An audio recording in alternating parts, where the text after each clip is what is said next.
Alright, hello everyone, it's Silver Kyle here, and welcome to my review for the Nintendo Wii U Gamepad. Gamepad. So as you can see, this thing is massive. It is actually 0.9 inches deep, it is 5.3 inches in height, and it is 10.2 inches in width. Alright, so on the far left we have the first analog stick, then your D-pad. Below that we have the Wii U symbol, the home button, and the battery, the TV control. TV control is not available yet, but we are supposed to be getting an update this month in December. Next is the power button, and then we have the select and start button, A, B, X, Y, your second analog stick, and then of course the screen in the middle, and that's me. Hello! And above that we have the webcam. Now to the left side here, we have the L button and the ZL button. After that we have the AC adapter, which is where you plug it in to charge it. You have your earphones or headset, the motion control.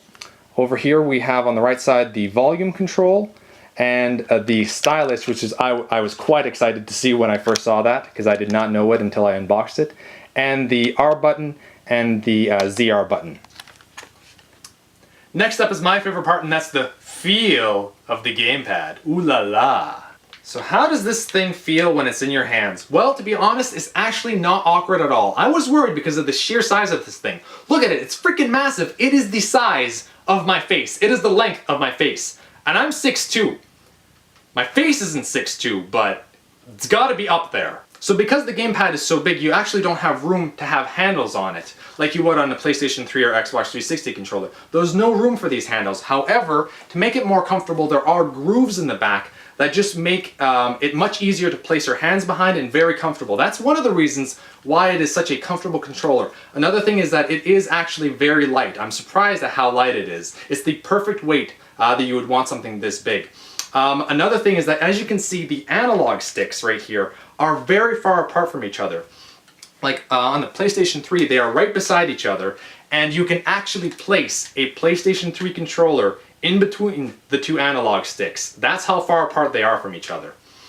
Now, one thing I will say is that it is kind of awkward to be pressing the A, B, and XY buttons because they are below the analog stick. On basically every other regular controllers out there, those buttons are to the side and, you know, if anything, above the analog stick. So it's kind of awkward when you're trying to press those buttons. You do get used to it and it's not that bad, but it does become awkward at the very beginning. Everything else feels very nice, and I really enjoy it. So now that we know how the gamepad feels like, let's see how it handles video games.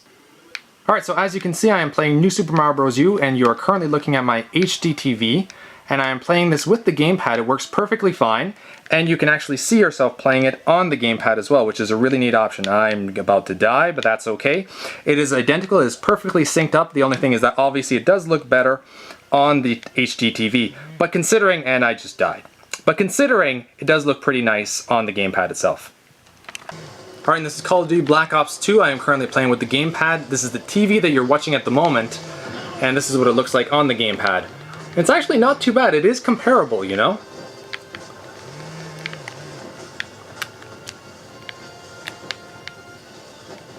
Alright, and finally I am playing Nintendo Land, and this is the main game that really shows off the power of the Wii U. It's just hard as heck to show. Basically I'm playing a ninja game and I'm using this to fling out the ninja stars and use the motion control. It's just hard to show both at the same time because this has to be synced up. As you can see, there's my little aimer there to hit those people.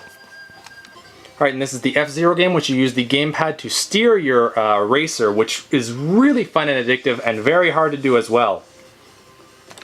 Alright, and this is Crash Course, which you use the gamepad to steer your character, and it really uses the motion controls perfectly. I'm gonna die here.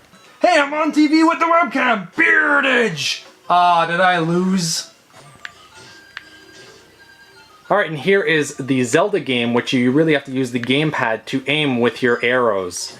And it works actually really well. It is one of the funnest games here on Nintendo Land.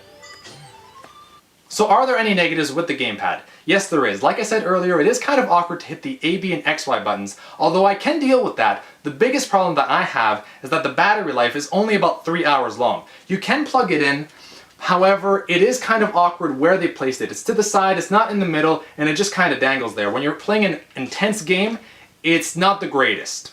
Overall though, I love the gamepad. It is one of my favorite new controllers. It really sets the Wii U apart from all the other systems out there. So as a controller, I would probably give it an 8.0 out of 10. I still prefer the Xbox 360 and the PlayStation 3 controllers, but it was much more comfortable than I expected to be. However, it is more than just a controller. It's also a peripheral, and as a peripheral for the Wii U, I would probably give it a 9.0 out of 10. So as a controller and a peripheral, I'd give it about an 8.5. So if by chance the gamepad is not for you, you can also pick up the Wii U Pro Controller for your more hardcore gaming sessions. And that'll be my next review. Thank you all for watching. You've been Bearded In. Beardage!